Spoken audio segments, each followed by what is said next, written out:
Today we're going to design a metal plate that goes in the bottom of your trunk for your motorcycle just to strengthen it up so you don't get any cracking at the bottom. First thing you need to do is remove this foam rubber piece that comes with it. We're going to use this for a pattern. I like to use a piece of construction paper and trace out my pattern. That way I can go back in, make changes, cut some more off, and it's a whole lot easier than trying to reshape a piece of metal. And I'm going to fit this in my trunk, make sure it fits nice. That way I can go back in and cut off any excess I need to. So once you get your pattern cut, lay it down in your trunk, make sure it fits good, trace it out, cut my pattern out of a piece of Luan.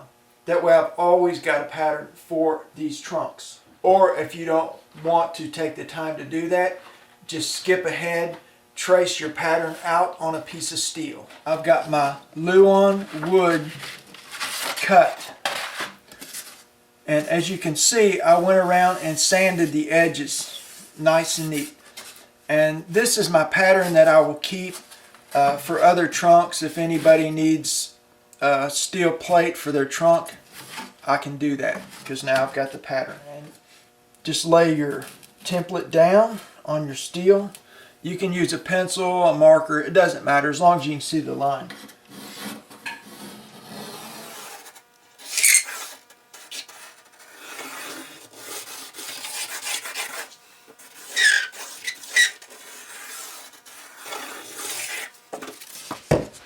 And that's our pattern.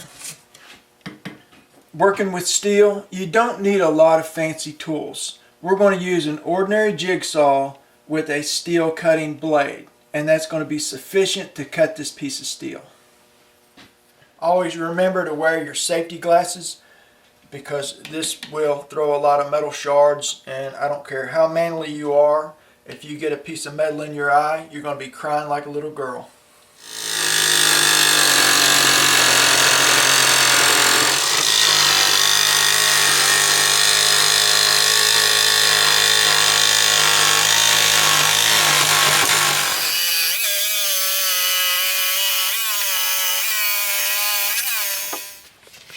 And I just use a sanding pad on there.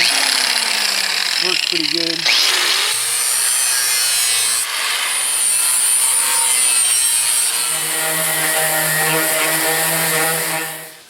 Now grind a little more off.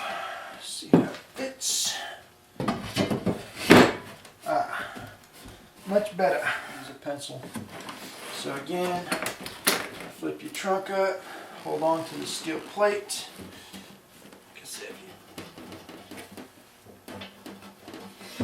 And we got to drill these holes out. And you can go larger on these holes. It doesn't matter as long as you don't get bigger than the head of the bolt.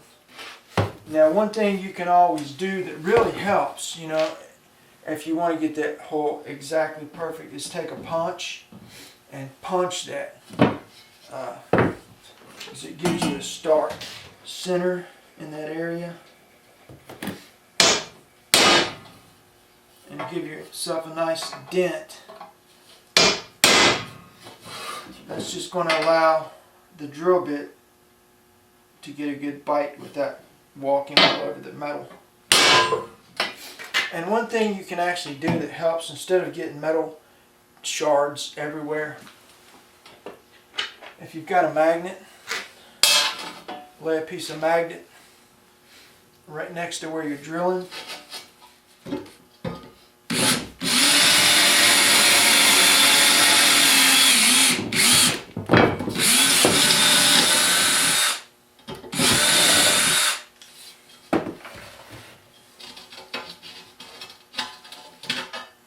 All your metal shavings.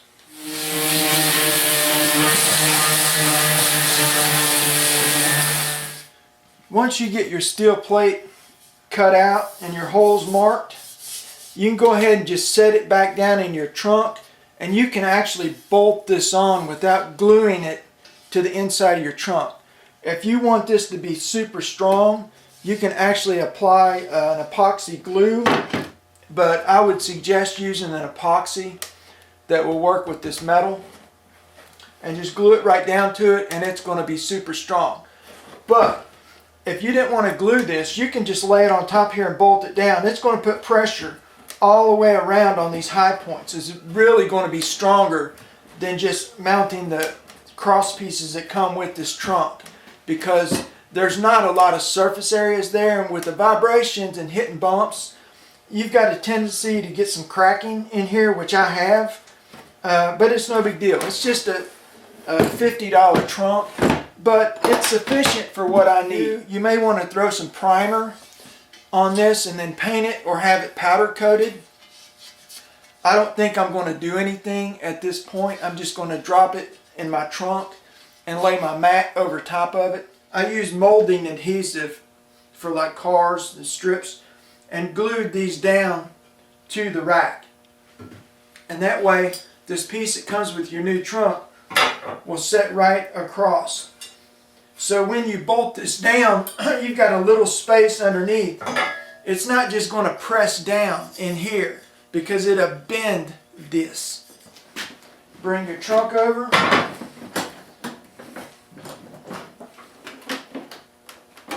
Now just line up the holes. You can just bolt this right to your rack. And one reason I give this steel plate larger holes and make it a little smaller so it doesn't fit too tight, I've got the ability to move it around a little bit.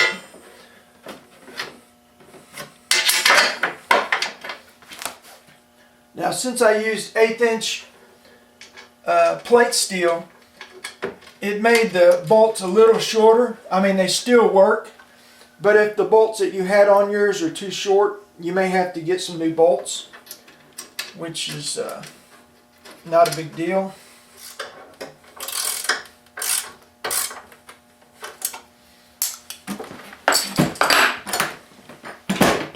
And that's it. Man, that made a big difference in that trunk. The vibration, if you feel underneath of it and lift, it doesn't give like it would when you just used the little metal brackets that came with your trunk. These metal brackets that comes with your trunk, they're just cheap. I mean, these things are so flimsy. You ought to just trash these, you know? If you just want to put your trunk on for show, yeah, you can use this. If you actually want to use this trunk and travel with it and you don't want to crack, toss these, make you a steel plate for your trunk, and you'll be so glad you did. I'm real happy with how they came out. Now that I got my steel plate installed,